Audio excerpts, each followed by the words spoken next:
1 கொரிந்தியர் புஸ்தகம் 3ஆம் அதிகாரம் 7ஆம் வசனம். அப்படி இருக்க நடுகிறவனாலும் ஒன்றுமில்லை, நீர்ப்பாய்ச்சுகிறவனாலும் ஒன்றுமில்லை, விளைய செய்கிற தேவனாலே எல்லாம் ஆகும். பிரைஸ் தி லார்ட், ஹல்லேலூயா. விளைய செய்கிற தேவனாலே எல்லாம் ஆகும். ஆமென். எல்லாம் சொல்லுங்க. ஸோ இதில் நம்ம 2 பிரசங்கம் ஏற்கனவே நம்ம கேட்டுட்டோம். போன வாரத்தில் 3 தலைப்பின் கீழே பார்த்தோம். ஒன்று என்னது? பஞ்சத்திலையும் நம்மை விளைய செய்கிற கர்த்தர். 2வது அழிவிலையும் நம்மை விளைய செய்கிற கர்த்தர். 3வது துரோகத்தின் மத்தியிலையும் நம்மை விளைய செய்கிற கர்த்தர். 3 காரியங்களை பார்த்தோமே. இன்றைக்கி நம்ம தொடர்ந்து பார்க்க போகிறோம். பிரைஸ் தி லார்ட், ஹல்லேலூயா. அப்போ இன்றைக்கு நான் சொல்ல விரும்புகிறது என்னென்னா, பவுல் அப்போஸ்தலன் கொரிந்து சபைக்கு என்ன கான்செப்டில் சொல்கிறாரோ அந்த கான்செப்டில் இருந்து சில விஷயங்களை நான் சுருக்கமாக சொல்லி நான் ஜெபித்து முடிக்கணும்னு நான் விரும்புகிறேன். ஆமென். அவர் சொல்லும்போது சொல்லுகிறார், முதலாவது காரியம் என்னென்னா, 3ஆம் அதிகாரம் 2ஆம் வசனத்தில் பாருங்கள். 1 கொரிந்தியர் 3:2 படிங்க. நீங்கள் பலனில்லாதவர்களானதால் உங்களுக்கு போஜனம் கொடாமல் பாலை குடிக்க கொடுத்தேன். இன்னமும் நீங்கள் மாம்சத்திற்குரியவர்களாய் இருக்கிறபடியால் நீங்கள் மாம்சத்துக்குரியவர்களாய் இருக்கிறீங்க. இப்பொழுதும் உங்களுக்கு பலன் இல்லை. ஆமென், ஹல்லேலூயா. அடுத்த சொல்கிறார், மனுஷ மார்க்கமாய் நடக்கிறீங்க. அந்த வார்த்தையும் வரும். அப்போ மனுஷ மார்க்கமாக நடக்கிறீங்க, மாம்சத்துக்குரியவர்களாக இருக்கிறீங்க, பலன் இல்லாமல் இருக்கிறீங்க அப்படின்னு சொல்கிறார். இப்போ மாம்சத்துக்குரியவன் அப்படின்னு சொன்னால் நம்ம அதுக்கு பல விளக்கங்கள் சொல்லலாம், பல காரியங்கள் சொல்லலாம். இப்படிப்பட்ட காரியங்கள் எல்லாம் மாம்சத்துக்குரியதுன்னு சொல்லி. ஆனால் இங்கே அவர் எதை மாம்சத்துக்குரியதுன்னு சொல்கிறாருன்னு சொன்னால், ஆமென், அது ரொம்ப முக்கியம். ஹல்லேலூயா. எதை குறித்து சொல்கிறாருன்னா, நீங்கள் பவுலை சார்ந்தவன் என்றும் அப்போலோவை சார்ந்தவன் என்றும் கேபாவை சார்ந்தவன் என்றும் நீங்கள் சொல்கிறீங்க. ஆமென். அதுதான் அங்கே வரதான கான்செப்ட். அப்போ நீங்கள் நான் இவரை சார்ந்தவன், நான் அவனை சார்ந்தவன், நான் இவரை சார்ந்தவன் சொல்கிறீங்க பற்றியா? அதை அவர் எப்படி சொல்கிறாருன்னா, நீங்கள் இன்னும் மாம்சத்துக்குரியவர்களாக இருக்கிறீங்க, இன்னும் நீங்கள் பலன் அடையலை, பலன் அற்றவர்களாக இருக்கீங்க. ஹல்லேலூயா. இன்னொன்று, அது மனுஷ மார்க்கமாய் நீங்கள் பேசுகிறீங்க. சோத்திரம். 4ஆம் வசனம் பாருங்க. 4ஆம் வசனம் படிங்க. ஒருவன் நான் பவுலை சேர்ந்தவன் என்றும் வேறொருவன் நான் அப்போலோவை சேர்ந்தவன் என்றும் சொல்லுகிறபடியால் நீங்கள் மாம்சத்திற்குரியவர்கள் அல்லவா? அப்போ மாம்சத்துக்குரியவன் என்று நமக்கு பல தாட்ஸ் வரலாம். இவங்கெல்லாம் இப்படி செஞ்சாங்கலாம், இவங்கெல்லாம் மாம்சத்துக்குரியவங்கன்னு. ஆனால் பவுல் சபைக்கு சொல்கிறாரு, நீ அப்போலோவை சார்ந்தவன், நான் கேபாவை சார்ந்தவன், நான் இவரை சார்ந்தவன் நீங்கள் சொல்கிறீங்க பற்றியா? நீங்கள் மாம்சத்துக்குரியவர்கள் அல்லவான்றார். அப்போ அவருடைய பார்வையில் மாம்சத்துக்குரியதான அனுபவம் அப்படின்னு சொன்னால் எதை பார்க்குறாரு சொன்னால், ஒரு மனிதனை பின்பற்றுதல், ஒரு மனிதனை பற்றி கொள்ளுதல், ஹல்லேலூயா, அல்லது ஒரு ஊழியக்காரனை பற்றி கொள்ளுதல், ஒரு ஊழியக்காரனுக்கு அதிகமான முக்கியத்துவம் கொடுத்தல், இதையெல்லாம் தான் அவர் என்னவா சொல்கிறாரு? மாம்சத்துக்குரியவர்களாக இருக்கிறீங்க, நீங்கள் இன்னும் நீங்கள் பலன் அடைந்தவர்களாய் மாறலையே அப்படின்னு சொல்கிறார். ஆமென், ஹல்லேலூயா. அப்போ இன்றைக்கி சபையும் நம்ம விளங்கி கொள்ள வேண்டும். சோத்திரம். ஆமென். விளைய செய்கிற கர்த்தர் ஒருவர் இருக்கிறாரா? அதான் நம்ம எடுத்த வசனம். ஒருவன் நடுகிறான், ஒருவன் நீர் பாய்ச்சுகிறான், ஆனால் விளைய செய்கிற கர்த்தர் ஒருவர் இருக்கிறார். அதை குறித்து தான் அவர் சொல்கிறார். ஏன் இந்த சப்ஜெக்ட் அவர் எடுக்கிறாருன்னா, அங்கே சபைக்குள்ளே இந்த மாதிரி என்ன இருக்குது? ஒரு கேங் ஸ்பிரிட் இருக்குது. நான் இவரை நான் சார்ந்தவன், அவர் தான் எனக்கு ரொம்ப முக்கியம், அவரை மாதிரி முடியாது, அவர் இப்படி ஆக்கும் அப்படி ஆக்கும். இன்னொருத்தர் சொல்கிறான், இல்லை நான் இவரை சார்ந்தவன், அவர் இப்படி ஆக்கும் அப்படி ஆக்கும், அவர் ரொம்ப நல்லவர், அவர் எனக்கு சுவிசேஷம் சொன்னார், எனக்கு அவர் ஜெபம் பண்ணார், எனக்கு அவர் இதை செஞ்சார் அதை செஞ்சார், அதனால் நான் இவரை பின்பற்றுகிறேன். இந்த இஷ்யூ சபைக்குள்ளே இருக்கிறதுனால தான் பவுல் அப்போஸ்தலன் சொல்கிறாரு, ஐயோ நீங்கள் மாம்சத்துக்குரிய மனுஷர்களை மாதிரி நீங்கள் பேசுகிறீங்க, நீங்கள் ஆவிக்குரியவர்களாக இல்லை. ஆமென், சோத்திரம். அப்போலோ நட்டா, நான் நீர் பாய்ச்சினேன், ஆனால் விளைய செய்கிற கர்த்தர் ஒருவர் இருக்கிறார். அதை நீங்கள் சபை விளங்கி கொள்ள வேண்டும். ஆமென், ஹல்லேலூயா. அதை தான் அவர் பேசுகிறார். அப்போ இன்றைக்கும், அன்னைக்கு 1ஆம் நூற்றாண்டில் இந்த பிரச்சனை இருந்ததுன்னா, இன்னைக்கு வரைக்கும் இந்த பிரச்சனை என்ன பண்ணுது? ஊழியங்களில் சபைக்குள்ளே இருக்க தான் செய்யுது. சோதரம் இன்றைக்கும் சபையில் கிறிஸ்தவ மக்கள் ஒரு மனிதனை பிடித்து கொண்டு அவன் பின்னாடி ஓடுவதும், அவர் ஜெபம் பண்ணாதான் காரியம் நடக்கணுறதும், அவர்கிட்ட தான் பெரிய வல்லமைகள் இருக்கிறது போல உணர்வதும், அல்லது மனுஷனை ரொம்ப உயர்த்தி பேசுவதும், இவைகளெல்லாம் இன்னும் கிறிஸ்தவ சமுதாயத்துக்குள்ளே இருந்து கொண்டே தான் இருக்குது. சோத்திரம், ஆமென், ஹல்லேலூயா. அப்போது அப்படிப்பட்ட குணம் உள்ளவரில் பவுல் அப்போஸ்தலன் சொல்கிறாரு, நீ மாம்சத்துக்குரியவனாக இருக்கிற, உன்னுடைய செயல்பாடு, உன்னுடைய குணம், உன்னுடைய பேச்சு, நீ இப்படி ஒரு மனுஷனை அட்ராக்ட் பண்ணி மனுஷன் பக்கமாக ஓடுறதுனால நீ மாம்சத்துக்குரிய அந்த சுவாபத்துக்குள்ளே தான் இருக்கிறோம் அப்படின்னு தான் பவுல் சொல்கிறார். ஆமென், ஹல்லேலூயா. அப்போது தேவனுக்கு மகிமை இல்லாமல் போகுது. தேவனை முக்கியத்துவப்படுத்து, தேவனுக்கு மகிமை செலுத்து. அவர் தான் காரியங்களை வாய்க்க செய்கிறதான கர்த்தர். அதை சபைக்குள்ளே முக்கியப்படுத்த வேண்டும் என்று பவுல் அப்போஸ்தலன் பிரயாசப்படுகிறார். ஆமென். என் பக்கம் ஒரு ஒரு ஒரு ஒரு கூட்டத்தை சேர்த்துக்கணும்னு பவுல் விரும்பலை. இன்றைக்கி எல்லாருக்கும் அதுதான் ஆசை, என் பக்கம் ஒரு கூட்டம் வந்துடணும், என் பக்கம் ஒரு கூட்டம் சேர்ந்துடணும். சோத்திரம், ஆமென், ஹல்லேலூயா. அப்போ இன்னும் இத்தனை நூற்றாண்டுகள் ஆனாலும் இன்னும் நம்ம எதின் அடிப்படையில் தான் ஓடிக்கொண்டு இருக்கிறோம். அதன் அடிப்படையில் தான் ஓடிக்கொண்டு இருக்கிறோமே தவிர, இவர் வந்தால் கர்த்தருடைய வார்த்தையை பேசுவார், இவர் வந்தால் சுவிசேஷத்தை பேசுவார், ஜனம் வந்தால் வரட்டும், வரலன்னா போட்டோம், இவரை வச்சு நம்ம கூட்டம் வைப்போம், நம்ம ஜெபம் பண்ணுவோம், ஆவியானவர் இவரை தான் சொல்கிறாரு, அப்படிப்பட்டதான முடிவெடுக்கக்கூடியதான மத தலைவர்கள் இல்லை. ஆமென், ஹல்லேலூயா. அப்போ இன்றைக்கும் ஒரு கன்வென்ஷன் கூட்டம் அப்படின்னா சோதரம், யாரை கூப்பிடலாம், யாரை கூப்பிடலாம், யாரை கூப்பிடலாம், யாரை கூப்பிடலாம், யாரை கூப்பிடலான்னா யாரை தான் கூப்பிட முடியுது? யாரும் ஜனத்தினாலே விருப்பப்படுகிறவராக இருக்கிறாரோ அவரை தான் என்ன பண்ண வேண்டியதாகுது? கூப்பிட வேண்டியதாக இருக்குது. சோத்திரம், ஆமென். அப்போ இது அன்னைக்கே சபைக்குள்ளே இருந்ததான விஷயம். அப்படிப்பட்ட மனிதர்களை பவுல் சொல்கிறாரு, நீ மாம்சத்துக்குரியவன், நீ ஆவிக்குரியவன் அல்ல. சோத்திரம், இன்னும் நீ மாம்சத்தின்படி தான் நீ வாழ்ந்துகிட்டு இருக்கிற. சோத்திரம், ஹல்லேலூயா. உன்னுடைய பார்வையில் அவனை தான் நீ முக்கியத்துவப்படுத்துகிற, கர்த்தரை நீ மறந்துடுற, கர்த்தரை நீ முக்கியத்துவப்படுத்துவது இல்லை என்கிற காரியத்தை தான் அன்னைக்கு கொரிந்து சபைக்கு பவுல் சொல்லுகிறார். ஆமென், சோத்திரம். அப்போ இன்றைக்கும் புரிந்து கொள்ளணும், நம்ம ஒரு மனுஷனை அல்ல, ஒரு தேவனை முக்கியத்துவப்படுத்தணும், தேவனை மகிமைப்படுத்தணும், தேவனை உயர்த்தணும். அது ரொம்ப ரொம்ப முக்கியமானது. சோத்திரம், ஆமென், ஹல்லேலூயா, ஹல்லேலூயா. இங்கே சபையில் நான் அதை தான் சொல்லி உங்களை வளர்த்து வந்து கொண்டு இருக்கிறேன். இது வரைக்கும் அப்படி தான் நான் செஞ்சு கொண்டே வருகிறேன். ஆமென், ஹல்லேலூயா, சோத்திரம், ஆமென். நீங்கள் மேலே வந்துட்டு யாரும் என்ன புகழ்ந்து பேசுனா நான் அங்கேயே அப்போவே நிறுத்திடுவேன். அதனால தான் நீங்கள் இங்கே வந்தாலே கொஞ்சம் பயப்படுவீங்க. சோத்திரம், ஆமென், சோத்திரம். அதனால் நமக்கு மனுஷனுடைய முக்கியத்துவம் இல்லை, மனுஷனுக்கு நன்றியோடு கூட இருக்கணும், மனுஷனுக்கு நன்றி சொல்லணும். ஆனால் கனமும் மகிமையும் யாருக்கு? கர்த்தருக்கு. ஆமென், ஸ்தோத்திரம், ஹல்லேலூயா. அதனால் இந்த காலையில் நம்ம சபைக்குள்ளே இருக்கிற ஒவ்வொருவரும் புரிந்து கொள்ளணும். சோத்திரம், ஒரு மனுஷனுக்கு பின்னாடி ஓடுகிற ஓட்டம் கிறிஸ்தவ ஓட்டம் அல்ல, தேவனுக்கு பின்னாடி ஓடுகிற ஓட்டம். ஆண்டவர் சொன்னார், என்னை பின்பற்றி வர கடவன். ஆமென், ஹல்லேலூயா, சோத்திரம். நான் எதற்காய் பிடிக்கப்பட்டனோ அதை பிடித்து கொள்ளும்படி நான் ஆசையாய் அதை தொடருகிறேன். அதான் பவுல் அப்போஸ்தலன் சொன்னதான வார்த்தைகள். ஹல்லேலூயா. இப்போ இந்த காலையிலையும் அதை நீங்கள் கவனித்துக் கொள்ளணும். 3ஆம் அதிகாரம் 21ஆம் வசனத்தில், இப்படி இருக்க ஒருவனும் மனுஷனை குறித்து மேன்மை பாராட்டாதிருப்பானாக. ஒருவனும் மனுஷனை குறித்து மேன்மை பாராட்டாதிருப்பானாக. பிரைஸ் தி லார்ட், ஹல்லேலூயா, ஹல்லேலூயா. இருக்கீங்களா எல்லாரும்? சோத்திரம். அதனால் அதை நம்ம தெளிவாக விளங்கி கொள்வோமானா நம்ம கர்த்தரை நோக்கி ஓடிக்கொண்டே இருப்போம். ஆமென், சோத்திரம், ஹல்லேலூயா. நம்முடைய பார்வை கர்த்தர். ஹல்லேலூயா. அதனால் சபைக்குள்ளவும் சரி, கேங் அமைஞ்சிடக்கூடாது. ஆமென், குரூப்பிசம் வந்துடக்கூடாது. சோதரம், அவனுக்கு ஒவ்வொரு தலைவனை வச்சுன்னு 4 பேருக்கு ஒரு தலைவன், 4 பேருக்கு ஒரு தலைவன் சொல்லி குரூப்பிசத்தை உண்டாக்கிடக்கூடாது. அதுக்கு தான் பேர் வைக்கிறார். என்ன பேர்? நீ மாம்சத்துக்குரியவன். ஆமென், சோதரன். அதனால் நான் பின்பற்றுகிறது யாரனா, என்னை அழைத்ததான கிறிஸ்துவை நான் பின்பற்றுகிறேன். ஆமென், ஹல்லேலூயா. ஏரோது ராஜா இருந்தான் பாருங்கள். ஆக்ட்ஸ் சாப்டர் 12, அப்போஸ் நடபடிகள் 12ஆம் அதிகாரம். ஏரோது ராஜ்யபாரத்தில் இருந்த பொழுது அப்போஸ்தலர் 12ஆம் அதிகாரம் 21ஆம் வசனத்திலேருந்து வாசிங்க. குறித்த நாளிலே ஏரோது ராஜவஸ்திரம் தரித்து கொண்டு சிங்காசனத்தின் மேல் உட்கார்ந்து அவர்களுக்கு பிரசங்கம் பண்ணினான். அப்பொழுது ஜனங்கள், இது மனுஷ சத்தம் அல்ல, இது தேவ சத்தம் என்று ஆர்ப்பரித்தார்கள். அதுதாங்க நீங்கள் அண்டர்லைன் பண்ணிக்க வேண்டியது யாருன்னா, ரொம்ப ரொம்ப எச்சரிக்கையாக இருக்க வேண்டியது யாருன்னா ஜனங்கள். ஆமென். அவன் உட்கார்ந்து என்ன பண்ணுறான், பேசுகிறான். ஜனங்கள் என்ன சொல்லுதான், படிமா திரும்ப.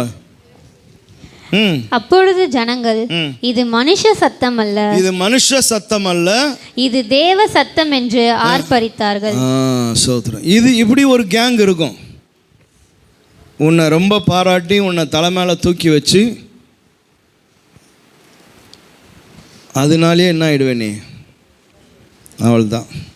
சோத்திரம். ஆமென். கீழே படிங்க. அவன் தேவனுக்கு மகிமையை செலுத்தாதபடியினால் உடனே கர்த்தருடைய தூதன் அவனை அடித்தான்.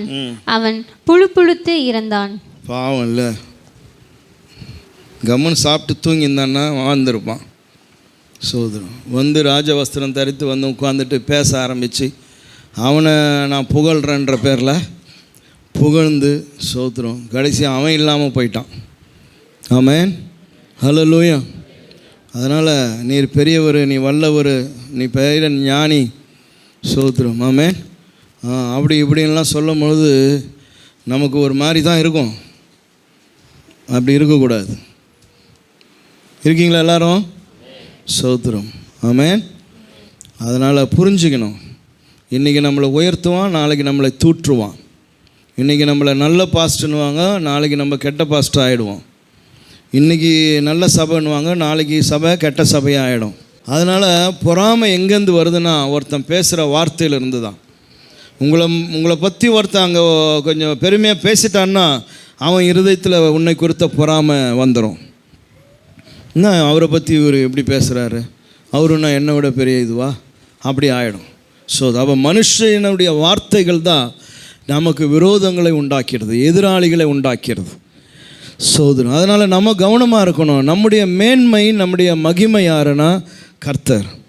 சோதரம். அப்போ மனுஷனை குறித்து மேன்மை அல்ல, தேவனை குறித்ததான மேன்மை. ஆமென்.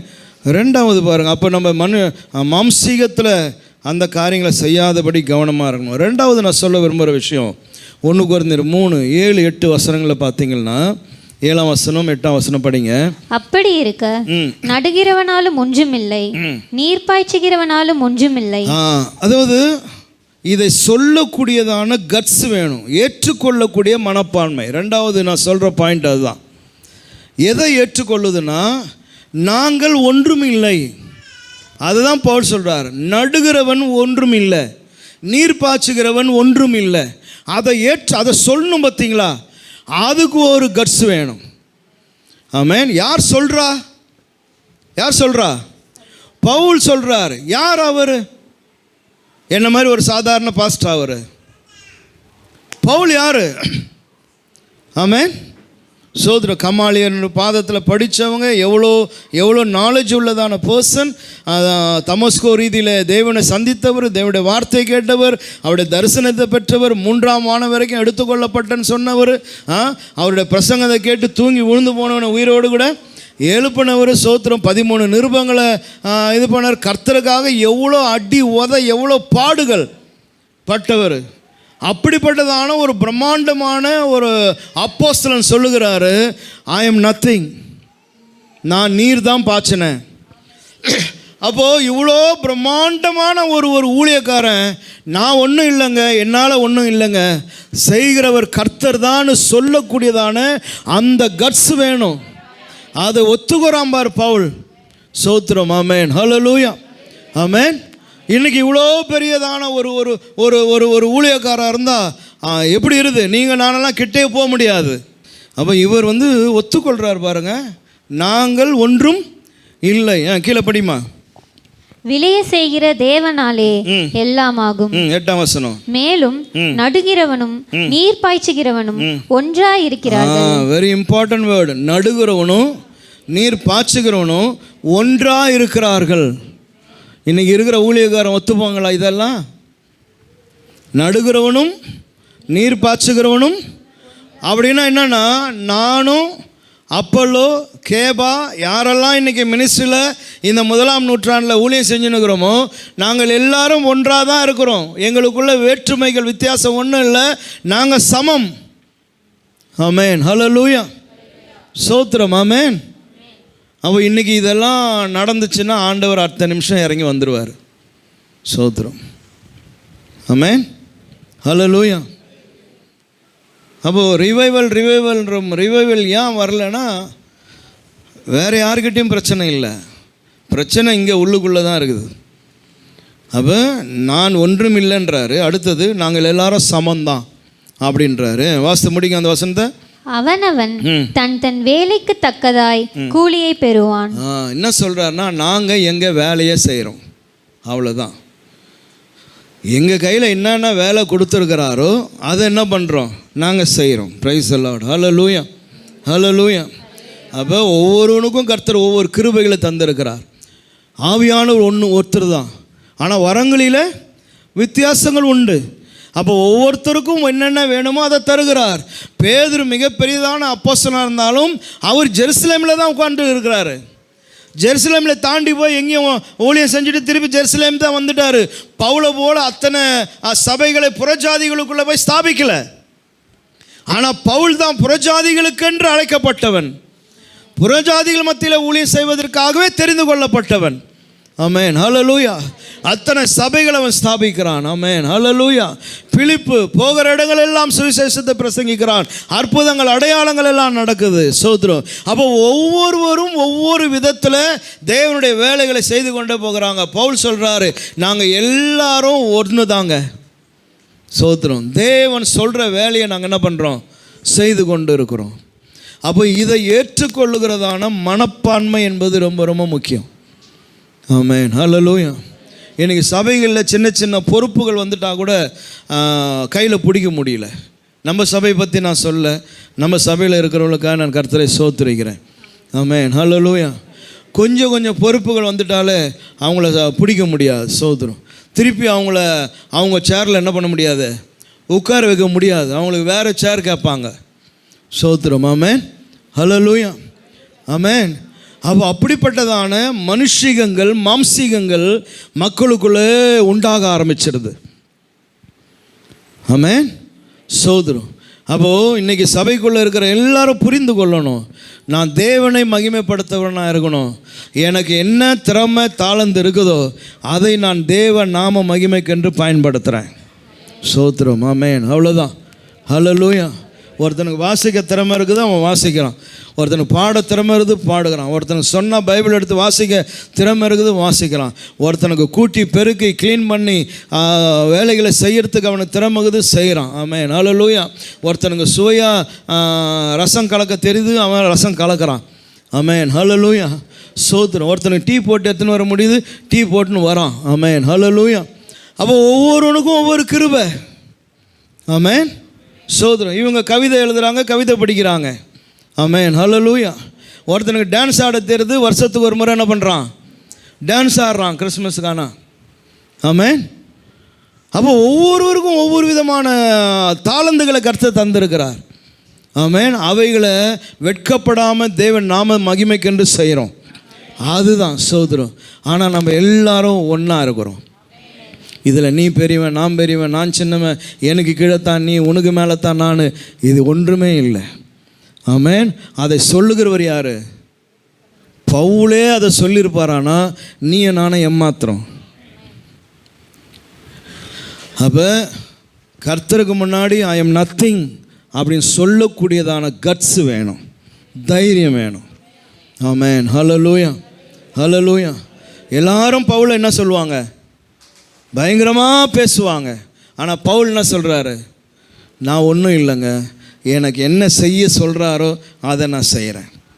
ஆமென், ஹல்லேலூயா, ஸ்தோத்திரம். இன்றைக்கி செய்தி ஊழியக்காரங்களுக்கு பேசுகிற மாதிரி தான், ஆனால் நீங்கள் புரிந்து கொள்ளணுன்றதுக்காக நான் இந்த செய்தியை உங்களுக்கு கொண்டு வந்திருக்கிறேன். ஆமென், ஹல்லேலூயா. உங்களுக்குள்ள எந்த விதமான வேற்றுமையான எண்ணங்களும் வர இடம் கொடுத்துடக்கூடாது. ஸ்தோத்திரம், ஆமென். மூன்றாவது இதில் இன்னொரு வசனம் 12:13 என்னன்னு படிங்க. அதாவது 1 கொரிந்தியர் ப்ளீஸ் 1 கொரிந்தியர் 1ஆம் அதிகாரம் 12-13 வசனங்களை பாருங்கள். உங்களில் சிலர் நான் பவுலை சேர்ந்தவன் என்றும் நான் அப்பொலோவை சேர்ந்தவன் என்றும் நான் கேபாவை சேர்ந்தவன் என்றும் நான் கிறிஸ்துவை சேர்ந்தவன் என்றும் சொல்லுகிறபடியால் நான் இப்படி சொல்லுகிறேன். கிறிஸ்து பிரிந்திருக்கிறாரா? பவுலா உங்களுக்கு சிலுவையில் அறையப்பட்டான். பவுலின் நாமத்திலேயா ஞானஸ்நானம் பெற்றீர்கள்? எப்படி கேட்குறாரு பாருங்களேன். நீங்கள் இப்படி குரூப்பாக பிரிஞ்சிருக்கீங்க. கொஞ்சம் பேர் அவரை சார்ந்தவன், கொஞ்சம் பேர் இவரை சார்ந்தவன்றீங்க அப்படின்ட்டு ஒரு 2 கேள்வி கேட்குறேன். என்னென்னா, பவுலாகிய நானா உங்களுக்கு மரித்தேன்? நானா சிலுவையில் தொங்குனேன்? நானா உங்களுக்கு ஞானம் செய்ய நாமத்தினாலேயே ஞானஸ்தானம் கொடுத்தேன்? ஆமென், ஹல்லேலூயா. அப்போ உனக்காய் மரித்தது யாரு? எந்த நாமத்தினால அற்புதங்கள் நடக்குது? எந்த நாமத்தினாலே நான் உனக்கு ஞானஸ்தானம் கொடுக்குறேன்? ஆமென். நானா உனக்கு ரட்சிப்பை கொண்டு வந்து கொடுத்தேன்? நானா உன்னை நித்திய ஜீவனை சுதந்திரிக்க நானா பாடுபட்டேன்? இல்லையே. அப்போ இதெல்லாம் செய்தவர் ஒருவர் இருக்கையில் அவரை விட்டுட்டு நீ ஒரு மனுஷனை பிடிச்சுன்னு இருக்கிறியே என்கிற அந்த கேள்வியை தான் முன்னுக்கு வைக்கிறார். அப்போ பவுல் சொல்லுகிறார் பாரு, நானா உனக்காய் மரித்தேன். ஆமென். அப்போ மரித்தவரை விட்டுடாத, அவரை பற்றி பேசு, அவரை உயர்த்தி பிடி, அவரை மேன்மையாய் கருது, அவர் உனக்கு செய்ததை குறித்து மேன்மையாக பேசு. ஆமென், ஹல்லேலூயா, ஹல்லேலூயா. அதை தான் தேவன் விரும்புகிறார். ஆமென். 3வது ஒரு காரியம் சொல்லிட்டு நான் முடிக்கிறேன். 1 கொரிந்தியர் 3:9. நாங்கள் தேவனுக்கு உடன் வேலையாட்களாய் இப்போ விஷயத்துக்கு வருகிறார். சரி, ஓகே, என்னால் ஒன்றும் இல்லைன்ற. ஆமென். அடுத்தது என்ன சொன்ன? 2வது குறிப்பு, ஏற்றுக்கொள்கிறதான பக்குவம் இது. நாங்கள்லாம் ஒரே தான். அப்போது ஹூ யூ ஆர்? பவுல நீ யார்? அப்போ நாங்கள் உன்னை தான் பார்க்குறோம். அப்போ நீ யார் அப்படின்னா பவுல் சொல்கிறாரு, நாங்கள் தேவனுடைய உடன் வேலையாட்கள். சோத்திரம். நாங்கள் ஒர்க்கர்ஸ். அவருக்கு நாங்கள் ஒர்க்கர்ஸாக இருக்கிறோம். அவரோடு கூட இணைந்து நாங்கள் பணி செய்கிறோம். நாங்கள் உடன் வேலையாட்கள். 8ஆம் வசனம் படி. மேலும் நடுகிறவனும் நீர் பாய்ச்சுகிறவனும் ஒன்றாயிருக்கிறார்கள். அவனவன் தன் தன் வேலைக்கு தக்கதாய் கூலியை பெறுவான். அப்ப நாங்க யார் அப்படின்னா, நாங்க கூலியை பெற்றுக்கொள்ளுகிற கூலி ஆட்கள். ஆமென். நாங்கள் தேவனுடைய உடன் வேலையாட்கள். 2வது, நாங்கள் செய்கிற வேலைக்கு ஏற்றதான கூலியை அவர் எங்களுக்கு தருகிறார். நாங்கள் கூலியை பெற்றுக்கொள்ளுகிறவர்கள் நாங்கள். ஆமென், ஹல்லேலூயா. 3வது சொல்ல போகிறா, எங்களுக்கு அளிக்கப்பட்ட தேவ கிருபையின்படியே நாங்கள் பணி செய்கிறோம். எங்களுக்கு கிருபை தருகிறார் ஆண்டவர், அந்த கிருபையின்படி பணி செய்கிறோம். ஒருத்தனுக்கு ஒரு ஊழியக்காரனுக்கு பாட தெரியும், ஒருத்தனுக்கு பாட தெரியாது, ஒருத்தனுக்கு வாசிக்க தெரியும், ஒருத்தனுக்கு வாசிக்க தெரியாது, ஒருத்தன் நல்லா பிரசங்கம் பண்ணுவான், ஒருத்தனுக்கு பிரசங்கமே வராது. பல வித்தியாசங்கள் இருக்குது. இது எல்லாம் கர்த்தரால் தரப்படுகிறதான கிருபை. நாங்கள் செய்கிறோம், அவர் எங்களை போஷிப்பார், அவரிடத்துல நாங்கள் கூலியை பெற்றுக்கொள்ளுகிறோம். ஆமென். அப்போ நாங்கள் உடன் வேலையாட்கள், நாங்கள் கூலியை பெற்றுக்கொள்ளுகிறவங்க. எங்களுக்கு அளிக்கப்பட்ட கிருபையை வச்சு தான் நாங்கள் செய்ய முடியுமே தவிர அதை தாண்டி எங்களால் என்ன பண்ண முடியாது, எதுவும் செய்ய முடியாது. ஆமென். அடுத்தது பாங்க, நாங்கள் புதிதாய் வேறு ஒரு அஸ்திபாரத்தை போட முடியாது. 11ஆம் வசனம் படி. போடப்பட்டிருக்கிற அஸ்திபாரமாகிய இயேசு கிறிஸ்துவை அல்லாமல், இயேசு கிறிஸ்துன்னு ஒரு அஸ்திபாரம் இருக்குது, அவ்வளோதான். இந்த அஸ்திபாரத்தை தவிர வேற ஒரு அஸ்திபாரத்தை எங்களால் என்ன பண்ண முடியாது, போட முடியாது. நான் இன்னும் தலைக்கீழாக குச்சாலும் சரி, 10 மணி நேரம் நான் அந்நிய பாஷை பேசினாலும் சரி, எத்தனை மணி நேரம் நான் உபவாசத்தில் இருந்தாலும் சரி, எத்தனை பேய் பிசாசை நான் விரட்டினாலும் சரி, அஸ்திபாரம் அவர் போட்டது தான். நான் வேற ஒரு அஸ்திபாரத்தை போட்டு அந்த அஸ்திபாரத்தின் மேலே உன்னை தூக்கின்னு போய் என்ன பண்ண முடியாது, உட்கார வைக்க முடியாது. நீ நிற்க மாட்ட. அது அஸ்திபாரம் இல்லை. கிறிஸ்து என்கிறதான கண்மலை தான் அஸ்திபாரம், அவ்வளோதான். அது அவர் போட்டது. ஹல்லேலூயா, ஹல்லேலூயா. இதை தவிர நான் இன்னும் மேஜிக் காட்டினாலும் அஸ்திபாரம் அதுதான். அவர் சொல்கிறாரு, வேறு அஸ்திபாரத்தை என்னால் என்ன பண்ண முடியாது, போட முடியாது. புரியுதா எல்லாருக்கும்? ஆமென், ஹல்லேலூயா. என்ன பெரிய ஃபேமஸான ஊழியக்காராக இருந்தாலும் அவரால் வேறு அஸ்திபாரம் போட முடியாது. அவருக்கு என்ன கிருபை அளிக்கப்பட்டிருக்குதோ அதுக்கு மட்டுப்பட்டவர் அவர். அதை தாண்டி வேறு ஒன்றும் என்ன பண்ண முடியாது, செய்ய முடியாது. ஆமென், ஹல்லேலூயா. அதை தாண்டி செய்யணும்னு சொன்னால் அதை செய்ய வல்லமை உள்ளவர், விளைய செய்கிறதான தேவன். ஆமென், ஹல்லேலூயா, ஹல்லேலூயா. அதனால் ஊழியக்காரில் மதிக்கக்கூடாதா? நான் அதை சொல்லலை. ஊழியக்காரில் மதிங்க, கனப்படுத்துங்க, அவளை போஷிங்க, பராமரிங்க. ஆமென், ஹல்லேலூயா, எல்லாம் பண்ணுங்க. ஆனால் ஒரு ஊழியக்காரனை எந்த அளவுக்கு வைக்கணுமோ அவ்வளோதான். ஸ்தோத்திரம், ஆமென், ஹல்லேலூயா. அதை தாண்டி விளைய செய்கிற கர்த்தர் தான் உன்னுடைய நோக்கம். ஆமென், ஹல்லேலூயா. இருக்கீங்களா எல்லாரும்? அப்போ அழகாக சொல்கிறார், ஹூ வி ஆர், நாங்கள் யாருடா? நாங்கள் உடன் வேலையாட்கள், கூலியை பெற்றுக்கொள்ளுகிறவங்க, எங்களுக்கு அளிக்கப்பட்ட கிருபையின்படி பணியாற்றுகிறவங்க. எங்களுக்கு வேறு அஸ்திபாரத்தை எங்களால் என்ன பண்ண முடியாது, போட்டுக்கொள்ள முடியவே முடியாது. ஸ்தோத்திரம், ஆமென், ஹல்லேலூயா. அப்போ ஒரு அஸ்திபாரத்தை போட்டுட்டு கர்த்தர் இந்த ஊழியத்தை கோடிக்கணக்கானவன் கையில் தந்திருக்கிறார். ஆமென், ஹல்லேலூயா. இன்றைக்கி கோடிக்கணக்கான ஊழியக்காரன் உலகம் முழுவதும் இருக்கிறான். ஆமென். அவனை எல்லாருக்கும் கர்த்தர் கூலி கொடுக்குறார். எவ்வளோ பெரிய முதலாளின்னு பார்த்துக்கோ. ஸ்தோத்திரம், ஆமென், ஹல்லேலூயா. கோடி கணக்கான ஊழியர்களுக்கு கூலி கொடுக்குற மிகப்பெரிய கம்பெனி முதலாளி அவர். ஸ்தோத்திரம், ஆமென், ஹல்லேலூயா, ஹல்லேலூயா, ஆமென். ஒரு மாதம் கூட அவர்கிட்டருந்து இல்லைப்பா இன்றைக்கி என் அக்கௌண்ட்டு கொஞ்சம் காலி, 15 நாள் பொறுத்துக்கோ, அப்படியெல்லாம் மெசேஜ் வரவே வராது. ஆமென், ஸ்தோத்திரம். என்னென்னைக்கு தேவைகள் இருக்குதோ அந்த தேவைகள் எல்லாம் கர்த்தர் அற்புதமாய் சந்திக்கிறதான தேவன். ஆமென், ஹல்லேலூயா, ஆமென், ஸ்தோத்திரம். இந்த நாட்களில் சபையை கர்த்தர் நடத்தின்னு போகிறத பார்த்து நான் ரொம்ப சந்தோஷப்படுறேன். ஆமென், ஹல்லேலூயா. பாருங்கள், குட் ஃப்ரைடேக்கு ஒருத்தவங்க பொறுப்பெடுத்துட்டு சாப்பாடு போட்டாங்க, ரிசப்ஷன் டேக்கு ஒருத்தவங்க பொறுப்பெடுத்து சாப்பாடு போட்டாங்க. இத்தனை வருஷம் அப்படி நடந்தது இல்லை பாருங்கள். ஆமென், ஹல்லேலூயா, ஸ்தோத்திரம், ஆமென். கூல்ட்ரிங்க்ஸு வாங்கின்னு வரேன்றாங்க, என்ன ஐஸ்கிரீம் வாங்கின்னு வந்து தரட்டுமான்றாங்க, லட்டு வாங்கின்னு வரட்டுமான்றாங்க. ஆமென். நான் தான் இல்லைங்க இவ்வளோ சாப்பிட்டா எல்லாருக்கும் சுகர் ஏறி போயிடும், வானாங்கன்னு சொல்லி வச்சுருக்கிறேன். ஆமென், ஸ்தோத்திரம், ஹல்லேலூயா. அதனால் இன்றைக்கும் சபையை பார்த்து நான் சொல்வது காரியம் அதுதான். நாங்கள் எல்லாம் தேவனால் அழைக்கப்பட்டவங்க. ஸ்தோத்திரம். 1:30 படிமா, 1:30 படி.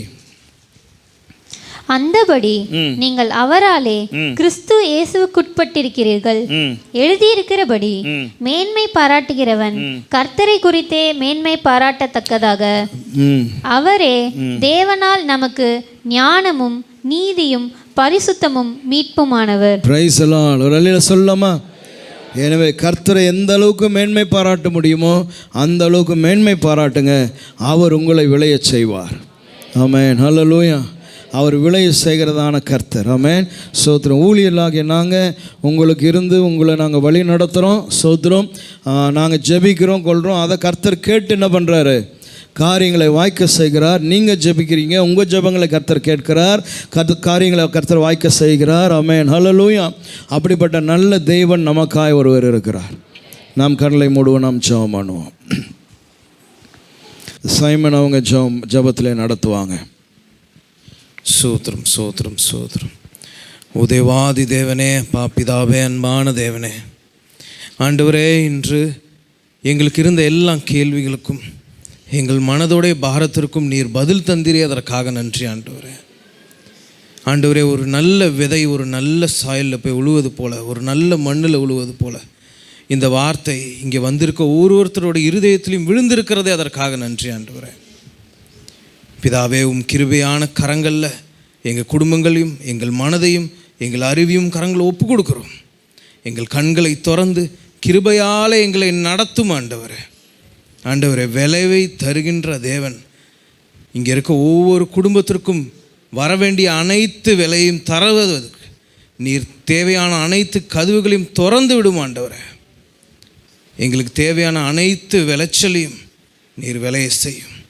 இயேசுவின் பரிசுத்த நாமத்தினால வேண்டி கேட்டுக்கொள்கிறேன், எங்கள் ஜீவனுள்ள நல்ல பிதாவே. ஆமென், ஆமென், ஆமென். என் ஆத்துமாவே கர்த்தரை ஸ்தோத்திரி, என் முழுமே அவருடைய பரிசுத்த நாமத்தை ஸ்தோத்திரி. என் ஆத்துமாவே கர்த்தரை ஸ்தோத்திரி, அவர் செய்த சகல உபகாரங்களையும் மறவாது. கர்த்தராகிய இயேசு கிறிஸ்துவின் கிருபையும் பிதாவுடைய அன்பும் பரிசுத்த ஆவியானுடைய ஐக்கியமும் இப்போதும் எப்போதும் கர்த்தருடைய வருகை நாள் வரை நம் அனைவரோடு கூட இருப்பதாக. ஆமென், ஹல்லேலூயா. ஹல்லேலூயா, ஹல்லேலூயா.